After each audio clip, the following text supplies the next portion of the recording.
you this morning. We're on this journey towards Christmas. We're looking at what is the answer to the question, what child is this? We're looking from different perspectives, and again, we're going to look at it from a different perspective today than we normally would. I've skipped over Mary so far. I've skipped over Joseph. We will be talking about them in the next week or so, and then. But I wanted to, and we're skipping, like, in terms of, the timeline, we're actually skipping past the birth of Christ in order to talk about this perspective. But we're talking this morning about the perspective of a little bit of the Magi, but mostly of Herod, the king. And I felt like it was important enough to go ahead and, we're just going to change the timeline up a little. We'll just kind of jump over the birth of Jesus, and we'll look at what happens after the birth of Jesus so we can look at Herod's response to the question, what child is this? I want to invite you this morning to join me. Look in Gospel of Matthew. And I'm just going to read you different parts of the story. So, basically, Jesus is born in Bethlehem, and the Magi, they see this star, right? And they head east. And so that's where we're going to start. We're going to pick up the story here. So after Jesus was born in Bethlehem in Judea, during the time of King Herod, Magi from the east came to Jerusalem and asked, "Where's the one who has been born King of the Jews? We saw his star when it rose and have come to worship him." Now that's their response, right? That's the Magi's response to what child is this? Is someone worthy of worship? That's why they have come, is to worship him. But then we hear about King Herod's perspective is a little different. When King Herod heard this, he was disturbed, and all Jerusalem with him. When he had called together all the people's chief priests and teachers of the law, he asked them where the Messiah was to be born. "In Bethlehem, in Judea," they replied, "for this is what the prophet has written. But you, Bethlehem, in the land of Judah,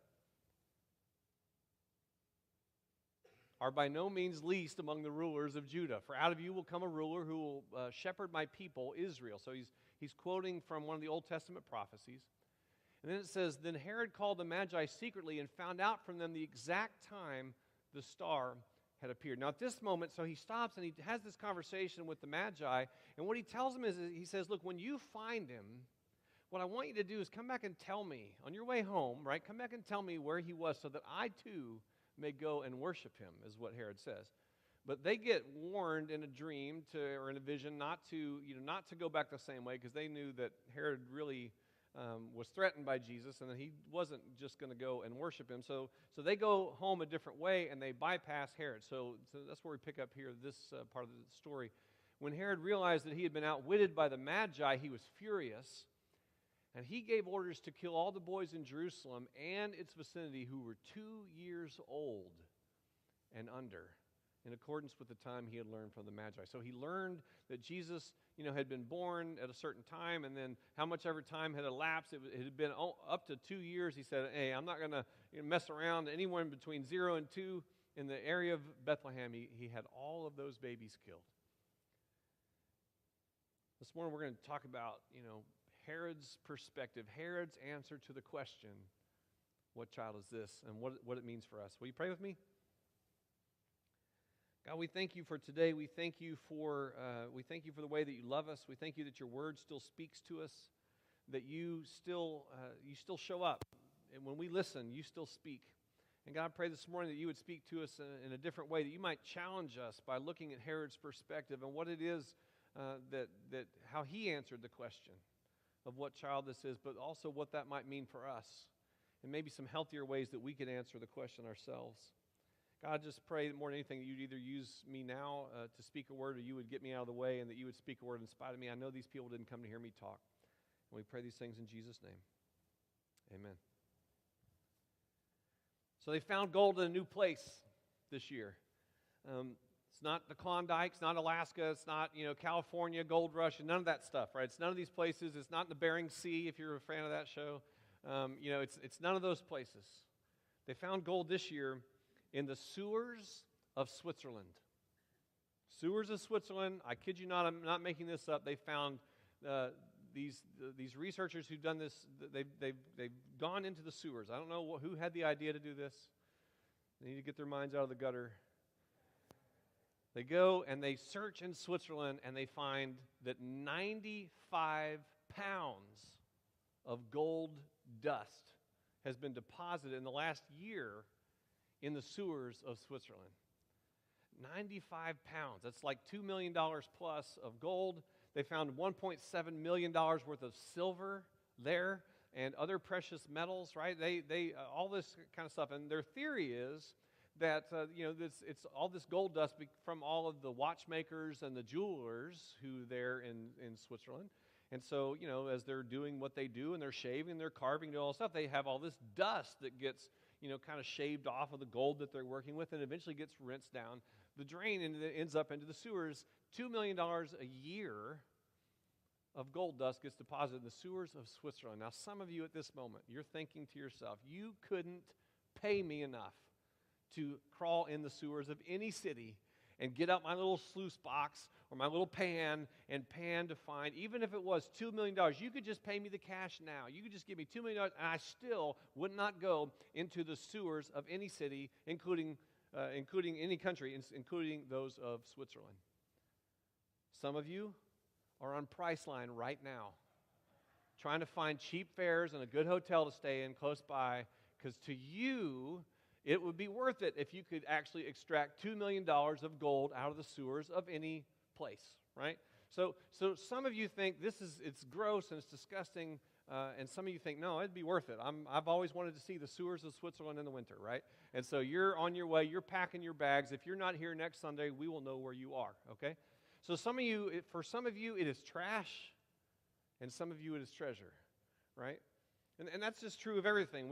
That just kind of reaffirms that old saying that one person's trash is another person's treasure. We experience that just right here, right in Fort Bend County.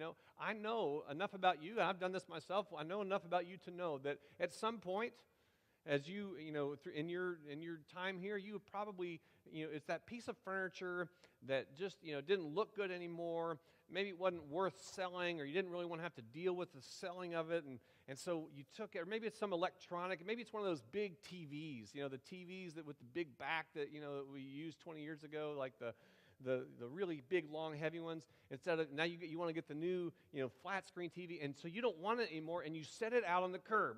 Are you with me? Does anybody else do this, or is this just me? And so you set it on the curb. Now, you set it out the day before the trash man comes because you know that one of two things is going to happen. Either the trash man will come and they will take it and they will throw it and they will crunch it and they will put it in a landfill somewhere, or somebody, more likely, somebody will come and they will take it. Whether they take it to use it, maybe they'll take it and they'll sell it for parts or whatever. Somebody might come and take it. And that operates on the principle that one person's trash is another person's treasure. Yesterday, actually on Friday, Ginger's car dropped dead. 180,000 miles, blown head gasket on the motor, and we talked to the mechanic, and it's like, you can do this, but you're probably going to have this and this and this, and these other things are going to be a problem, and all this problem. And he just said, look, you can spend, X amount of dollars, X amount of thousands of dollars putting a new engine in, or you can just write it off. Well, friends, we're going to write it off, and so we're gonna find somebody to donate it to. We're going to give it, sell it for parts. If you need parts from a 2009 Ford Flex, just let me know, and we will sell it to you for $150 or whatever it is that someone's going to give us for it. But somebody will take it because one person's trash is another person's treasure. We know this. It's part of our experience. We understand it.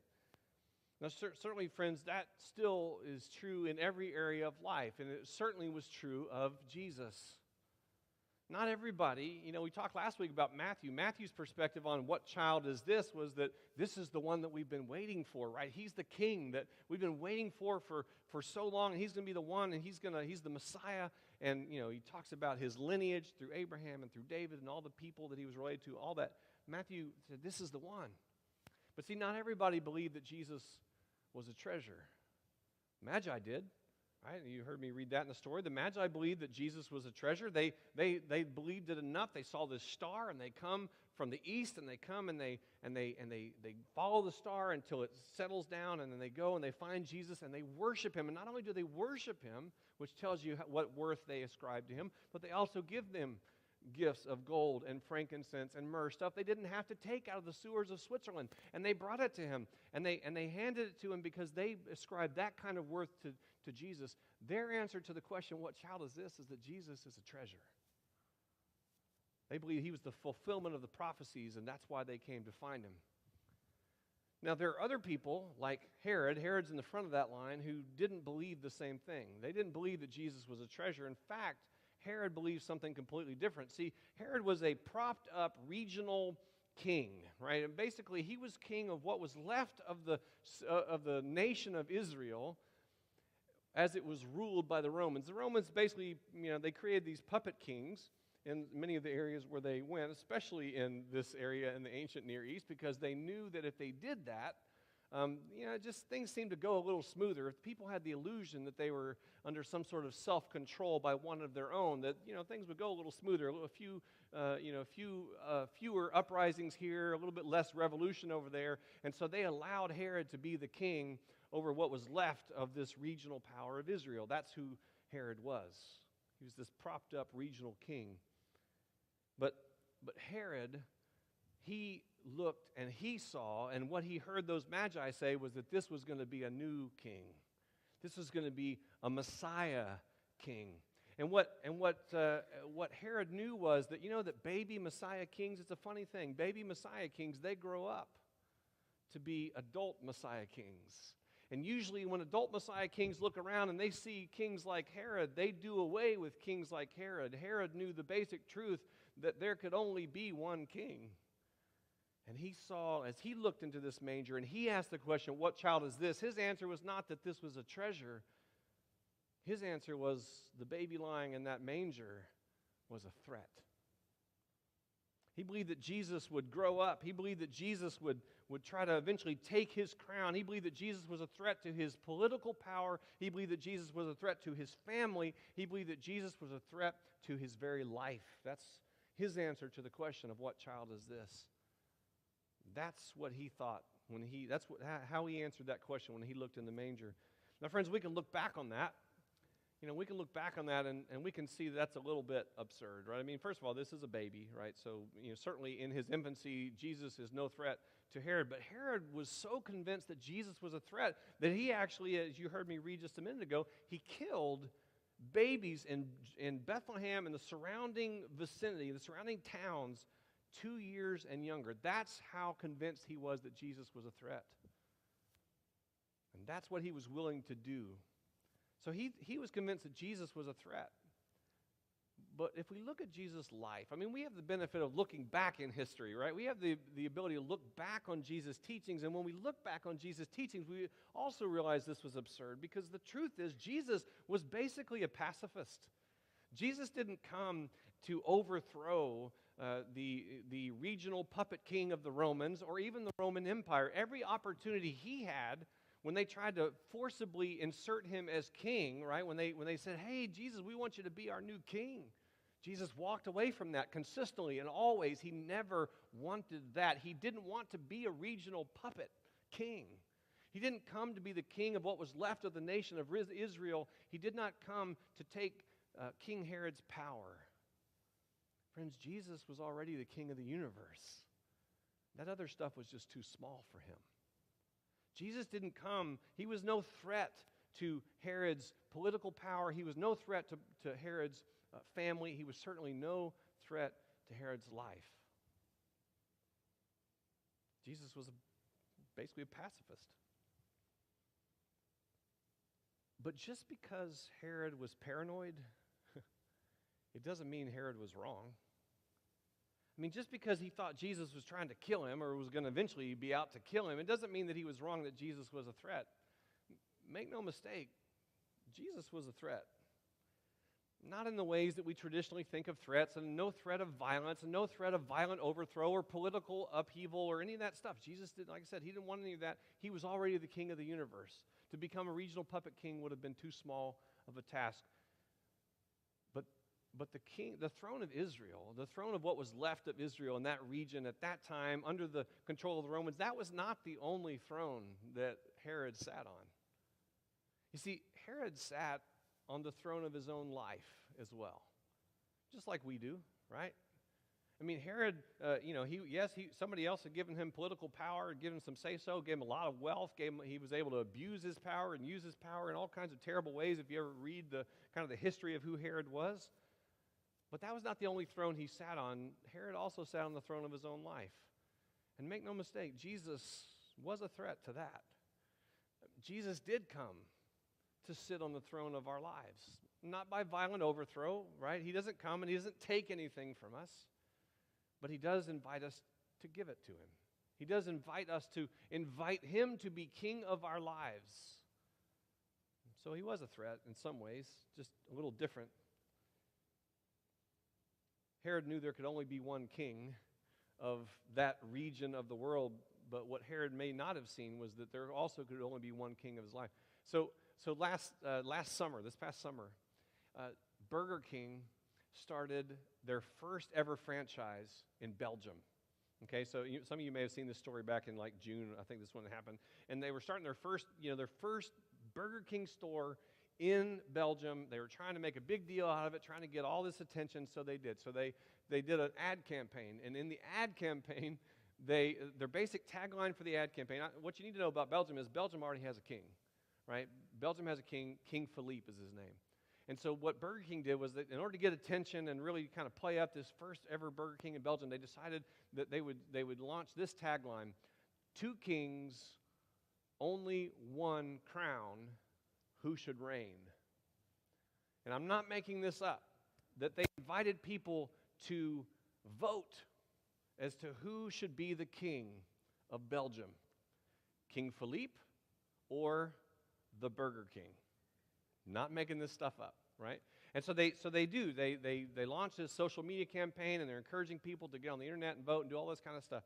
And people start to do that. Well, eventually King Philippe gets word that, I'm guessing he's probably not sitting around, seeing if Burger King is trending and, that on social media. Somebody must have eventually told King Philippe what was going on, and he expressed his displeasure with the whole conversation. And although I'm sure that he is probably a puppet kind of king of Belgium, he's probably more of a figurehead king.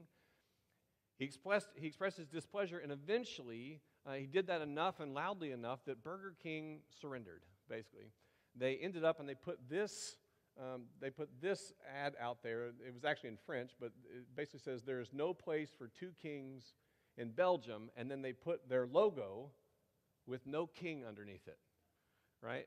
And so for some season, they continued this ad campaign with the Burger King logo that just said burger. Now, apparently King Philippe and Burger King and Herod and Jesus could all agree on at least one thing. There can only be one king. There can only be one king of the throne that Jesus seeks. The throne that he seeks is the throne of our lives, and he will not take it by violent overthrow. In fact, he is not trying to overthrow our lives in any way other than through a love revolution, but he is trying, make no mistake, he wants to be on the throne of our lives. There can only be one king. Jesus is a threat to the kingdom of me. He is a threat to the kingdoms that we set up of our ego and of our power trips. He is a threat to the pursuit of always bigger, better, faster, and more, to the exclusion of all else and certainly of God. He is the king. He is a threat to all of the things, all the different ways that we hurt one another, all the ways that we bolster our own understanding of who we are. He is a threat to the kingdom of selfishness and self-sufficiency. The kingdom of I simply don't need you, God. Or even worse, the kingdom of I will use you, God, to get what I want. Or I will use you, God, to justify how I can do what I want. He is a threat to all of those kingdoms. The kingdoms of me.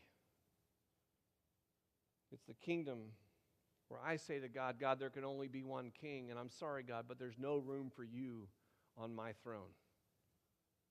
He's a threat to that kind of kingdom, friends. Herod may have been paranoid, but he was at least right about this.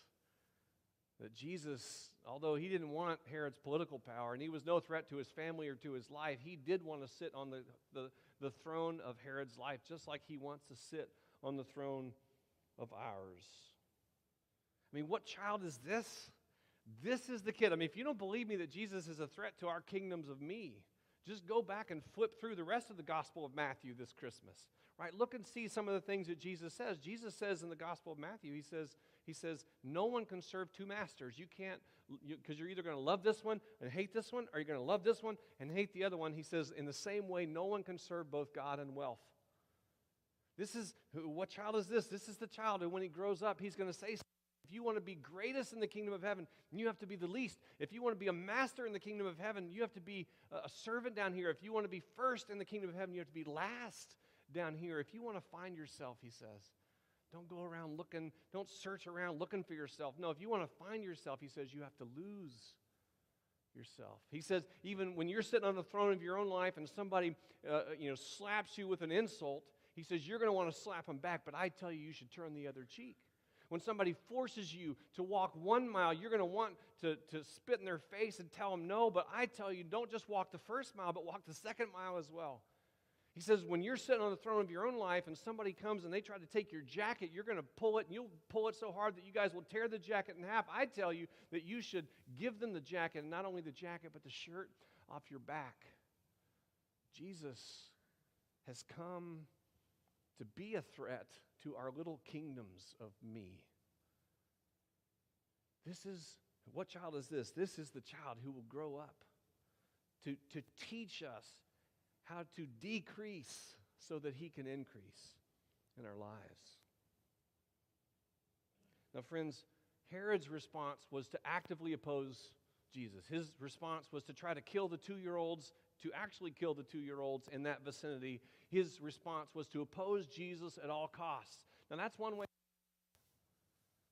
But friends, I would suggest there's another response. It's a healthier response. It's a different response, and it's one that doesn't come naturally to us. It's a response of surrender.